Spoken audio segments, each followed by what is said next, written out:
Hi, it's me. I wasn't planning on doing a vlog today. I've been kind of resting up because Thursday and Friday I have a couple of data classes already booked, and I was just planning on resting the next couple days. But just something bothered me. I thought I would vent about it.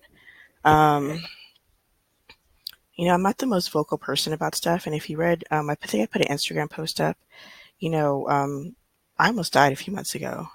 So I feel like I have even more of a duty to really like stand up for people and stand up for myself and, you know, defend others. I was already doing that before, but I just feel like I have more of a duty to do it now because of, what could have happened. Um, right now we have, well, I mean, it's not a new thing, but we have a lot of inequality. And you hear about it more and more because of social media. And what just doesn't sit well with me is that when people are talking about people being treated fairly and equally, they call it complaining or whining or just be happy for what you have, or if you don't like it, leave, which is so stupid. It's like, so we're just supposed to be submissive and, accept how we get treated. Um, I, I saw this, woman, she has a fiance who's disabled, and they talk about, lack of accessibility for amusement parks and for, certain other areas where there's lack of, ramps for handicapped people and other accessible things. So she talks about, oh man, this place, they only had 3 rides available for him, or this place only had this. And they'll write something, they'll post some of the negative posts that they get because it's like 99% positive, and then, a few people being negative. And they said, oh, what are you whining about this time? What are you complaining about this time? And it's like, I'm not whining or complaining. I'm just saying my fiance is in a wheelchair.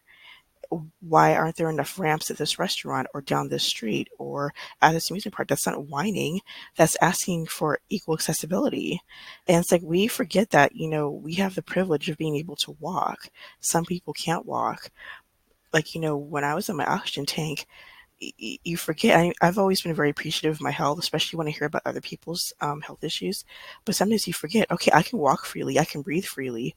But that little bit of time, those few weeks where I had to watch my breathing, watch how far I walked, you forget, oh, wow, I can walk and breathe freely and not have to be in an oxygen tank. You forget that you have that privilege.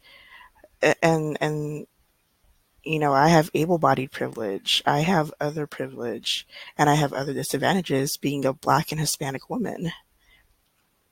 There's just certain things that I have and certain things that I don't have privilege of. So I just feel like if you're of a certain privilege, you need to own it. I have able-bodied privilege. I have straight privilege. Um, the controversial, oh, there's no white privilege. There is.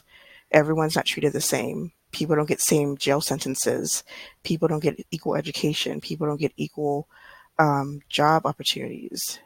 It's usually white males first and everyone's at the bottom. So there's male privilege, there's straight privilege, there's able body privilege.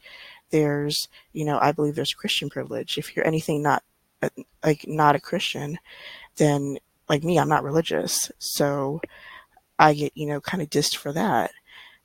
But if you say you're a Christian, it's like, oh, you get more of a praise for that. But if you say you're anything else, it's like, oh, Jehovah's Witness, oh, Mormon, oh, that's seen as a negative light. So I'm just saying, own your privilege. Don't tell people, oh, stop complaining when they're not complaining. They're just asking, hey, can I just get equal opportunity also? Um, as a woman, why can't I do this? As a minority, why can't I get this job? As someone who's disabled, why can't I get this job? I mean, I follow a couple people that are disabled and they get some stuff said to them, like, again, like whining. They're not whining. They're asking, okay, why can't I get this job opportunity? Or I can't get this job opportunity because I'm disabled. And people will attack them, oh, you're not trying hard enough to get a job. Da, da, da. Certain jobs they can't do. So yeah, they're not going to be applying for this job or that job. They can't. They have limited opportunities. But to say that someone's whining, complaining because they're asking for more accessibility, that's just stupid. And they said be happy for what you have. So the limited disability that they have already. And this couple that I'm talking about, they have a very popular YouTube channel, Squirmy and Grubs. I just found out about them maybe a couple months ago. So this woman, Hannah, her fiance, Shane, has a disability. I forgot the name of his disease, but basically his muscles waste away. And they had just went to Disneyland recently, and he can only go on 3 rides. That's it. And she goes, it's been open for 60 years, and there's only accessibility to 3 rides. That's it. And they've gone to other amusement parks. Maybe he can go on 5. And they I forgot where they were at, but they were just walking down a regular city street.